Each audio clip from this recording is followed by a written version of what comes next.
மனம் முக்கியமா பணம் முக்கியமான்னு கேட்டால் மனம் தான் முக்கியம், தெளிவாக தெரியுது. அந்த மனசை கொண்ட மனிதர்கள் நம்ம குடும்பம் அமைச்சிருக்கும் பொழுது அந்த குடும்பத்தை எப்படி நடந்துக்கிறோம்? இப்ப குடும்பத்தில் பிரச்சனை இல்லாமல் யாருமே கிடையாது. அந்த குடும்பத்தார பொறுத்து வச்சு மடிக்க முடியல. நம்மளால உங்க குணங்களை செலவு பண்ண தெரியணும்.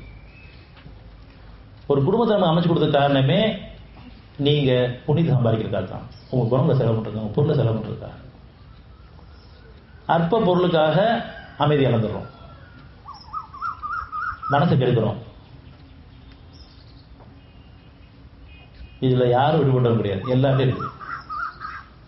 அழியக்கூடிய பொருள்ல நம்ம மற்றவங்க மனசை கெடுக்கிறோம். ஆனா மனசை கலங்கப்படுத்துறோம், மனசை அமைதி கெடுக்கிறோம்னு சொன்னா அது நம்ம பாவம் அமைதி. யாருடைய மனசையும் கெடுத்துடக்கூடாதுங்கிற பிரார்த்தனை வைக்க வேண்டும். மனசு சமாதானம் முக்கியம்.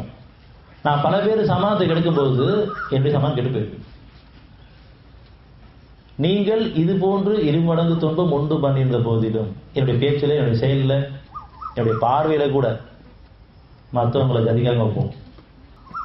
நம்ம ஒரு முறை முறைச்சோன்னு சொன்னா அவன் அடங்கி போயிடணும். எவ்வளவு நம்ம ஆணவத்தில் இருக்கோம், அதிகாரத்தில் இருக்கோம்.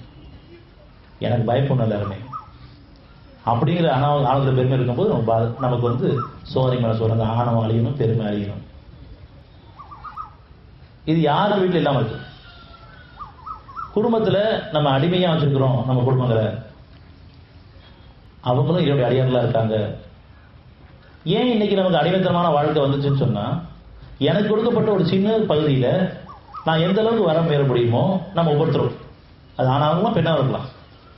சில வீடுகளில் பெண்கள் ஆண்களை அடக்கி வச்சுருக்காங்க. அவங்களுக்கு கேட்காம செஞ்சிடக்கூடாது, எல்லாமே அவங்க கொடுத்து தான் செய்யணும், சொல்லிட்டு தான் செய்யணும். ஆனால் பெரும்பகுதி கணவர்கள் தான், ஆண்கள் தான் பெண்கள் அடக்கி வச்சுருக்காங்க. நம்ம பொதுவாக பார்க்குறோம், எல்லாமே ஆண்கள் மட்டுமே படிச்சு முடிய பெண்கள் இருக்காங்க, பெண்கள் மட்டும் படிச்சு முடிய பெரும்பான்மை மக்கள் ஆண்கள் தான். இப்படி நம்ம குடும்பங்கள்ல நம்ம அடிமைத்தனமா வச்சிருக்கும் பொழுது, அடக்கி வச்சிருக்கும் பொழுது, அதிகாரம் பண்ணிருக்கும் போது, ஆனந்தம் இருக்கும் பொழுது, அது உபகாரமா செய்யாம, அவங்களுடைய குற்றங்களை பொறுத்து சரிச்சு பண்ணிக்காம, நம்ம மேல பயத்தை ஏற்படுத்தி வாழும் பொழுது நம்மளை அடிமை வாக்கி விட சூழ்நிலை ஏற்படுது.